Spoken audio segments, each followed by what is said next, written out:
বন্ধুরা, আমি বলেছিলাম যে আমার লক্ষ্মীকে সাজানোর পর তোমাদের দেখাবো। আমার মা লক্ষ্মীকে, আমার ঘরের লক্ষ্মী আমার বৌমা সাজিয়েছে। এরমভাবে মা লক্ষ্মীকে সাজিয়েছে। ভোগ ভোগ বাড়ছি, তোমরা দেখো। সুজি করেছি। এই যে নৈবেদ্য সাজিয়েছে পুরো আমার বৌমা। নৈবেদ্য সাজিয়েছে, ফল কেটেছে, মুরখি করেছি কালকে।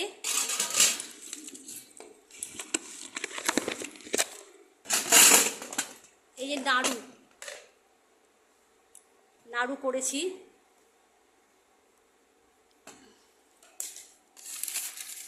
আর এই যে ঠাকুরের সমস্ত ভোগ।